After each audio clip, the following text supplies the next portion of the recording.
Illinois Republicans ask a judge to toss out the state's new district maps. A city coalition begins redrawing ward boundaries, and the General Assembly plans to meet again to finish leftover items from last session. Our Spotlight Politics team is here to break it all down. Joining us are Heather Sharon and Paris Schutz. Amanda Vinicky has the evening off. So first up is state politics, guys. An update in the ComEd bribery scheme. The Tribune reports former 25th Ward alderperson Daniel Solis worked with the government to record then House Speaker Michael Madigan. Heather, what did the Tribune find? Well, we found that even though Danny Solis is perhaps best known for capturing Ed Burke on tape, leading in part to his indictment on 14 counts of bribery, he apparently also captured former House Speaker Michael Madigan on tape during negotiations involving a variety of issues, but specifically a parking lot in Chinatown that Madigan was approached to help broker the sale of. It's owned by the state, and there was a private entity interested in buying it.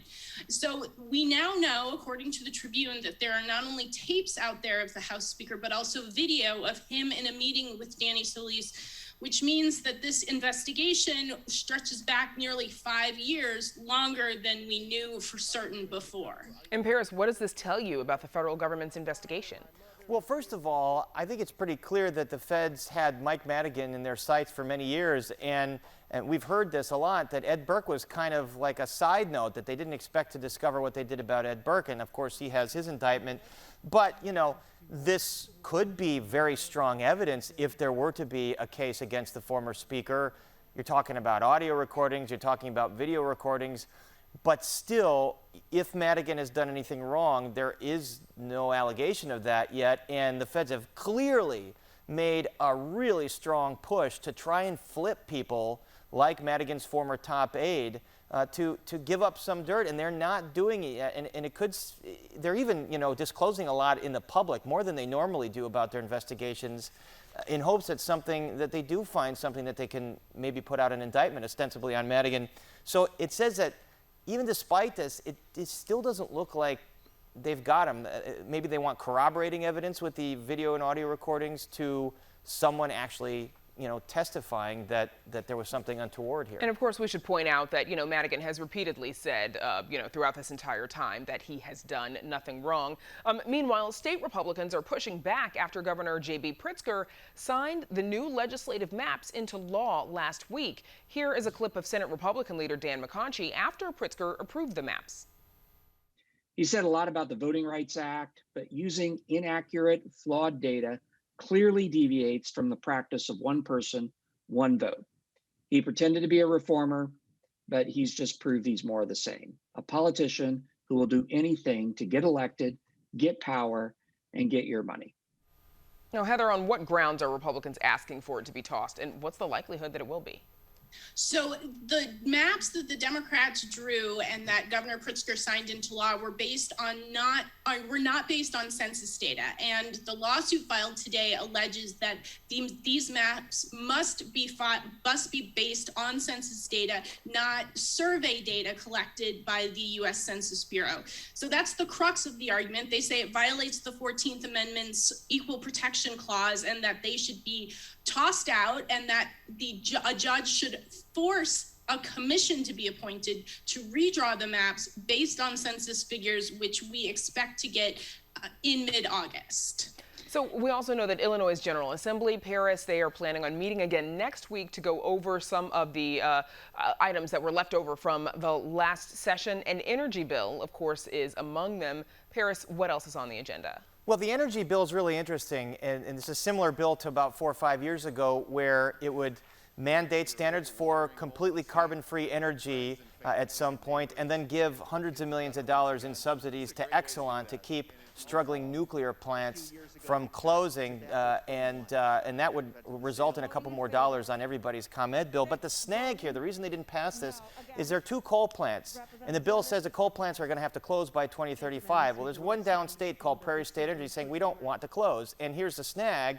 There are many municipalities, including many in the Chicago area, Naperville and Batavia are some, that are invested in this plant. And so if it closed, it would harm taxpayers in those communities. And there's furious lobbying right now.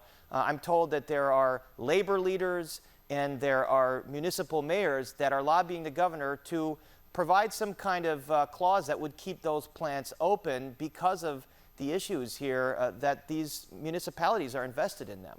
So getting to city politics before we run out of time, guys, a commission of community members has begun redrawing the city's ward map. Heather, what are the odds that their proposal will be accepted? Well, they need 10 votes from aldermen who would toss the matter to a referendum, basically put it in voters' hands, and that would be a monumental break from history, where aldermen have kept that power concentrated in themselves, and they've used it to reward their friends, consolidate their power, and of course, punish their enemies. And Paris, what can the last ward remap tell us about what's to come? Is there going to be a tense process ahead? The thing I remember the most about that last remap 10 years ago was punishing your enemies. And it was a backroom deal. It was led by former Alderman Dick Mell. And he went up to Alderman Nick Spozzato and said, well, I hope you know how to speak Spanish, because he had redrawn Spozzato's ward into a majority Hispanic Latino ward. Spozzato moved, won again, and then they drew the second ward completely different. They moved it from the south side to the north side. The reason? They wanted to get rid of former Alderman Bob Fioretti. And then there's the issue of the Black Caucus, the Latino Caucus, representation there. This is the ultimate sausage getting made type of thing. All right, a lot more to watch there. The city extended the deadline for companies to make their pitch to operate and manage the city's electric distribution system, which ComEd currently oversees. Heather, what is the likelihood that the city is going to switch to a different provider? Well, this is really a $9 billion question, because that's about how much it would cost for another company to come in and buy the transmission wires and all of the other things that go towards getting power to our homes. So it's unclear whether there's any other companies interested, but if there are, they've got 2 extra months to make their pitch to Mayor Lightfoot and the Chicago City Council. Now, also, a key city panel supported plans to build a new Boys and Girls Club as part of a controversial redesigned police and fire training academy. And we know that there's been some back and forth depending on how you look at the city's violence figures. But construction of that academy began in January, Heather, kind of quietly without the usual fanfare. Why the quiet beginning?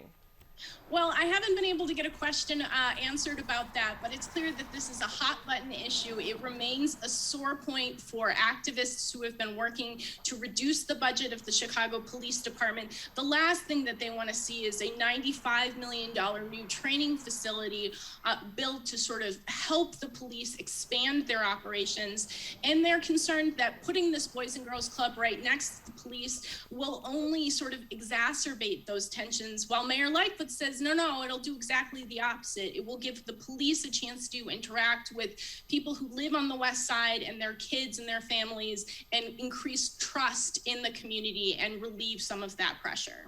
Okay, that's it for an abbreviated Spotlight Politics tonight. My thanks to Heather Sharon and, of course, Paris Schutz.